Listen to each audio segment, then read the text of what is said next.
Moi, c'est Amandine et je suis conductrice de dameuse. Stéphane, pisteur secouriste. Fred, un des chefs de secteur remontée mécanique. Notre bureau, c'est la montagne. On vous invite dans le plus beau bureau du monde. Suivez-nous tout l'hiver au Jet. Après avoir vécu l'ouverture de la station et les vacances de Noël à la fréquentation record, on retrouve Amandine, Stéphane et Fred fin janvier. Fred nous donne rendez-vous à la cantine dans la gare d'arrivée des Chavannes. Au menu aujourd'hui, soupe, salade, pâte carbonara et fromage blanc avec de vraies framboises.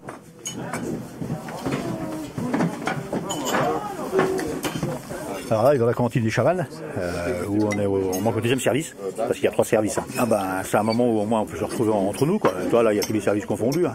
Il y a le service des caisses, les pisteurs. Bon, là, c'est notre écossais, mais bon, on l'a récupéré, on l'a gardé. Hein. Et maintenant, il parle bien le français. Alors après, ben, il y a Sébastien qui fait ramoneur, lui, l'été. Après, il y a Alex, lui qui fait des 2 saisons, il fait été-hiver, mais l'été, l'exploitation remontée mécanique pour les vélos. Jean-Yves qui est artisan menuisier. Bruno qui fait un peu tous les métiers qu'il peut trouver en intersaison. Comment s'est passé le mois de janvier ? Bah, on fait un trop beau mois de janvier. Hein. Belle fréquentation en semaine. On fait des super week-ends. Il y a longtemps qu'on n'a pas fait des week-ends avec autant de fréquentation. On voit que les gens de la région ont repris goût au ski. Pour l'instant, les chiffres sont bons. On a de l'avance. Mais bon, l'avance est des fois vite perdue. Hein. Faut pas vendre la peau de l'ours avant de l'avoir tué. Hein. Faut aller jusqu'au bout. C'est-à-dire le 15 avril. Bah, tant que le mois de février n'est pas passé, la neige ne pas encore tomber beaucoup. Hein. L'hiver, il se termine début mars. Quoi. Après, on a les giboulées de mars, mais c'est différent. Parce qu'on a vu au mois de février des grosses quantités de neige. Bon, pour nous, on n'espère pas ça. Hein. Il nous faut un petit peu de neige, parce que quand il y a trop de neige, on ne peut pas exploiter correctement. On n'arrive pas à avoir des montées neigeux qui sont stabilisées, les ouvertures sur la montée mécanique, ça va être tout un temps en retard, ça complique beaucoup. Et même les gens pour se déplacer. Maintenant, les gens remontent de la vallée pour venir travailler chez nous. Alors, ils ne seront pas tout le temps à l'heure. Hein. Ça va nous poser des problèmes. Le mois de janvier a été propice à la fabrication de neige de culture. Et là, on a bien du froid. On a des froids où on voit que les neigeurs ils peuvent produire de la neige et puis de bonne qualité. Parce que ce matin, c'est à moins 10. Hein. Puis le vent du nord est tombé aujourd'hui. Parce que hier, on avait beaucoup de vent du nord. Et là, aujourd'hui, il est tombé. C'est quand même plus agréable, aussi bien pour skier que pour travailler. Chez nous, c'est la bise, le vent du nord. C'est pas la bise ou la bise ? Cette bise. C'est la bise noire. La bise suisse. Fred a même apprécié la qualité de la lumière et des couchers de soleil de ce mois de janvier. Le soir, à partir de 16h, vous mettez un peu sur les sommets, vous avez des vues et des nuances qui étaient vraiment très très belles. À toute la chaîne du Mont Blanc, on arrive à voir même jusqu'à Lausanne, et de l'autre côté on arrive à voir même la montagne du Salève. Alors il y a des couleurs qu'on n'arrive pas à voir d'habitude, un peu du rose, du orange, des nuances, c'est très très rare quand on les voit. Bon, par contre, on a vu autre chose aussi qui était désagréable, c'est la pollution en fond de vallée. Un gris bleu là qui est pas, c'est pas celui qu'on aime. Pour l'avenir, on a des soucis à se faire, quoi. Parce que ça se reconnaît aussi, ça va se connaître sur le climat. Et ben, le climat, on y voit sur l'enneigement, hein. L'enneigement qui vient de plus en plus tard, en quantité beaucoup plus faible. Et ça, on y ressent. Ayant passé toute sa vie au jet, Fred a vu l'évolution de l'enneigement. L'enneigement qu'on avait quand on était tout gamin, on allait à pied à l'école. On marchait dans la neige tout l'hiver. On peut dire du 15 novembre jusqu'à 15 avril, il y avait la neige. Et maintenant, l'enneigement est quand même beaucoup moindre. Avant, on avait des grosses quantités de neige. Moi, je me rappelle fréquemment voir mon père monter sur le toit de la maison, décharger le toit parce que ça fait beaucoup trop de charge pour les maisons. Et maintenant, on y fait une fois tous les 10 ans, quoi. Bon, par contre aussi, ils ont vécu des hivers où il n'y avait pas de neige anciennement. Hein. Mais l'économie n'était pas basée comme maintenant dessus. Les anciens leur disaient qu'il leur fallait toujours un peu de neige. Il leur fallait de la neige pour pouvoir emmener le fumier, pour pouvoir descendre du bois en forêt, parce qu'il fallait que ça soit gelé puis qu'il y ait un peu de neige, ça, parce que le bois il le faisait glisser. Et il leur en fallait aussi pour mener le foin, parce que le foin ils le laissaient dans ce qu'on appelait des miches, c'était des petites granges qui se trouvaient sur les sommets, et ils stockaient un peu de foin et il leur fallait un peu de neige pour descendre les luges. Ça glissait beaucoup mieux. Voilà. Alors, nous la neige maintenant c'est autre chose, c'est plus pour l'économie locale qui nous faut de la neige. Quoi, locale, voire même toute la région. Hein. Parce que la région, la Haute-Savoie, si elle n'aurait pas les domaines skiables, c'est pas l'accueillement, je pense, qui ferait bien vivre le tourisme.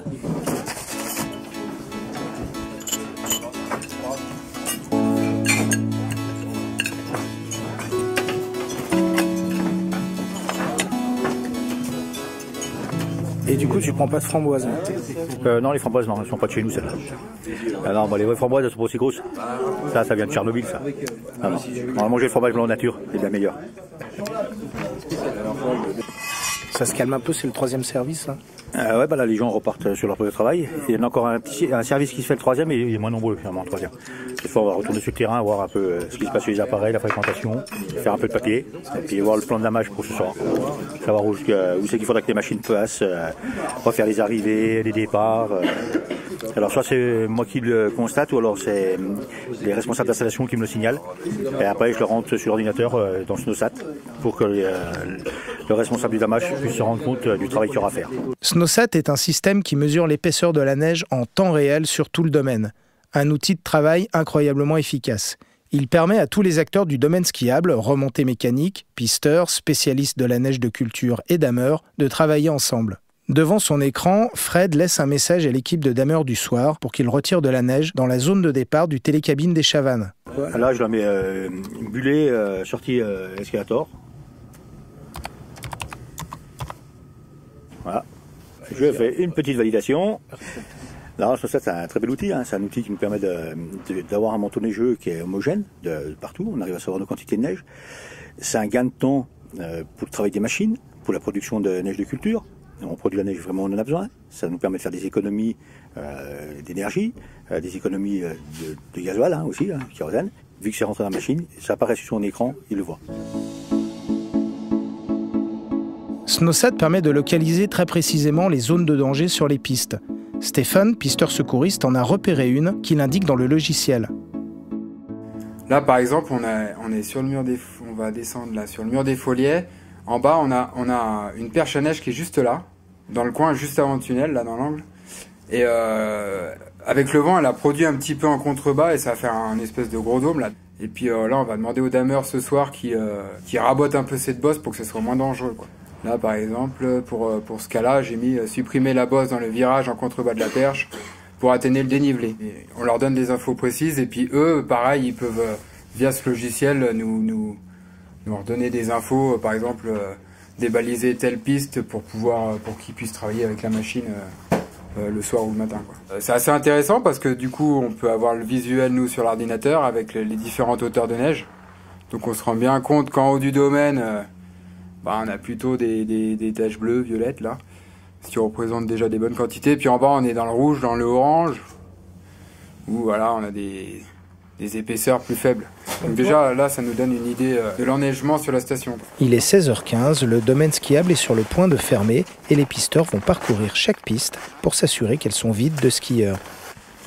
16h15, on va commencer les fermetures, notamment sur les secteurs au fond, la Rostal, Ranfolie. Le principe, c'est de vérifier qu'on n'ait personne sur les pistes, sur le domaine, qu'on n'ait pas des gens à rechercher ce soir, par exemple, quoi. Mais puis que tout le monde rentre chez soi tranquillement.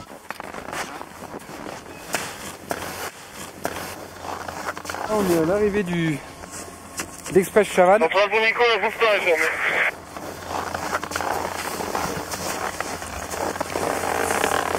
Là, ça y est, la station commence vraiment à se vider. Bon, il y a encore des skieurs qui montent au siège, hein, il ferme à 5h celui-là, donc il y a encore une bonne demi-heure. Là, ça y est, c'est 16h40 dans 2-3 minutes. Je vais aller fermer la Violette, donc la piste qui permet d'accéder en Folie, Nochette, tout ce secteur-là, la Rosta. Ouais, quand il fait beau, qu'il fait un peu doux et tout, on a souvent des gens qui sont assis sur le bord de la piste, qui regardent le soleil, le coucher de soleil, tout ça. Voilà, mais bon, après, quand on leur dit qu'il faut y aller, généralement, il n'y a pas de souci, quoi. On y va gentiment, quoi. Et il y a encore plein de gens qui arrivent là-bas. Ouais, mais bon, à un moment donné, il faut fermer, quoi. C'est comme ça. C'est parti. Stéphane déroule un grand filet pour barrer l'entrée de la piste. Là, je vais installer le filet de la Violette. Alors, fais gaffe que ça ne prenne pas de l'esprit dedans.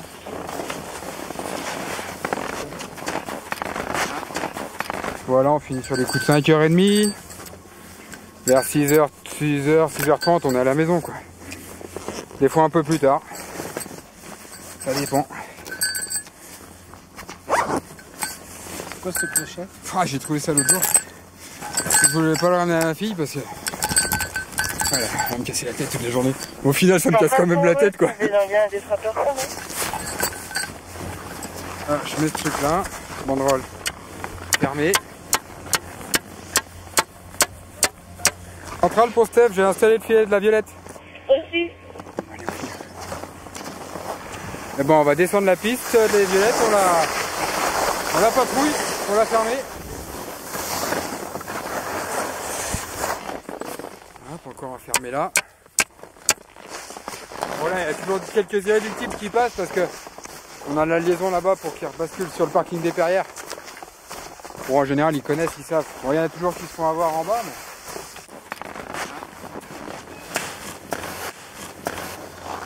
J'enlève les banderoles ralentir qui sont au milieu des pistes. Là en bas, on a marqué quoi là, attention neige de culture. On va les enlever là, tout ça pour que les dameurs puissent travailler. Puis demain matin, on va les réinstaller. Il commence à faire sombre. Nous sommes les derniers sur le télésiège. On se retrouve à peu près tous en même temps en bas. Chaque pisteur a fermé une piste.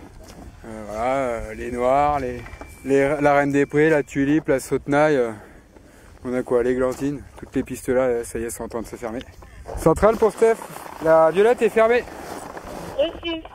52, on va partir pour les foliets, pour fermer les bruyères. Ah, là on a un peu les pistes à nous tout seuls, ouais, c'est pas mal. Hein. On profite, c'est calme, il n'y a plus de bruit, plutôt de bruit en tout cas. C'est toujours un chouette moment dans la journée, quoi. Centrale, arnica fermé. Là on attend que le télésiège des filles ferme, les derniers clients remontent et puis voilà, Morzine va repartir chez eux, puis nous on va rentrer chez nous. Au même moment, Amandine démarre le moteur de sa dameuse. Elle reçoit grâce à Snowsat les commentaires envoyés par Stéphane, Fred et leurs collègues. Oui, il y a Stéphane qui nous a marqué pouvez-vous supprimer le mur de neige. Bon, presque tous les soirs en fait on a des messages des collègues pisteurs ou des gars des remontées en fait pour nous dire le travail qu'il y a à faire. Donc là par exemple on voit en bas du télécabine des Chavannes, donc ils nous demandent de buller la sortie de l'escalator. C'est pas moi qui vais y aller télécabine des Chavannes parce que c'est pas sur mon secteur. Nous on travaille avec Snowsat, donc c'est un GPS en fait, comme un GPS de voiture. Et ce qui permet vraiment de mesurer la hauteur de neige en hiver par rapport à la position de la machine. En fait c'est super précis au centimètre près, puisqu'on a vraiment en instantané la hauteur de neige qu'on a sous les chenilles en fait. Ça permet vraiment d'optimiser la qualité du travail. Amandine pointe du doigt sur son écran.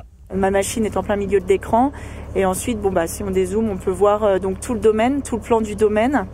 Et puis aussi les autres machines qui travaillent aux alentours. Puisqu'on a des codes couleurs. Rouge, on sait qu'il y a entre 0 et 20 cm de neige. Orange, on sait qu'il y a entre 20 et 40 cm de neige, etc.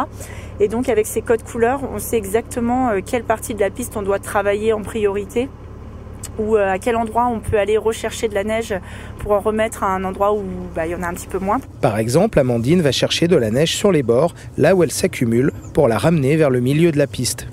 On a du bleu et du vert sur le GPS, donc ça veut dire qu'on a entre 40 et 60 cm donc sur le milieu. Et donc du bleu qui veut dire entre 60 et 80 sur le bord.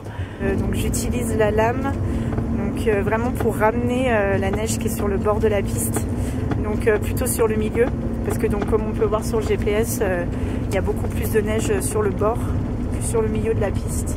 Là on est sur la piste 1000K, donc au sommet de la piste en fait il y a un petit slalom, donc là on voit bien en fait le passage des skieurs au niveau des virages du slalom, donc ça a bien creusé, donc là effectivement il faut bien travailler la neige pour combler les creux. En général, je fais 2 passages. 2 passages, ça suffit parce que la piste n'est pas large. Suivant la température et la qualité de la neige, des fois, il faut retravailler carrément tous les virages. Parce que quand il fait chaud, en fait, ça se déforme rapidement. Et donc, il faut vraiment retravailler tous les virages pour les refaire parfaitement.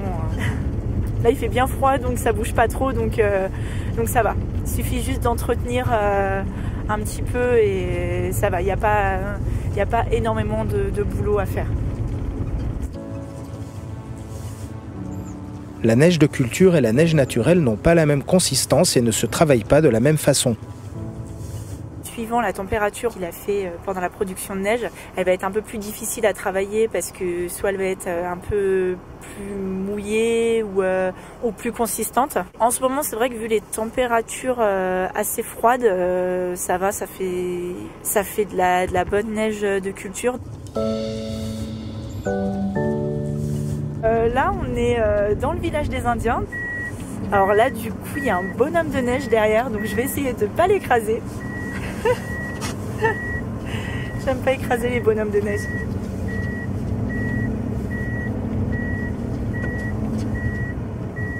C'est bon, on a sauvé le bonhomme de neige.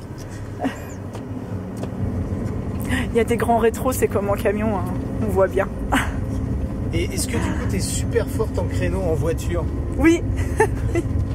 Bah, c'est sûr que quand je reprends ma voiture le soir après le boulot, mais des fois il y a des automatismes qui reviennent, mais voilà, mais bon, c'est quand même plus fluide. Bah, là, quand j'ai terminé mon secteur, je vais sur les autres secteurs pour aider les collègues. Et d'ailleurs là, on peut apercevoir les collègues qui travaillent juste en face. On aperçoit les phares.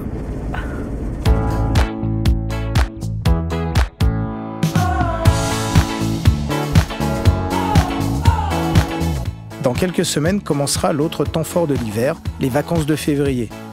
Nous retrouverons Amandine, Stéphane et Fred dans le prochain épisode de Mon bureau c'est la montagne, en plein cœur de cette période intense. Mon bureau c'est la montagne est un podcast produit par La Saget et réalisé par le studio Murmure. Retrouvez très bientôt un nouvel épisode de La vie d'altitude d'Amandine, Stéphane et Fred.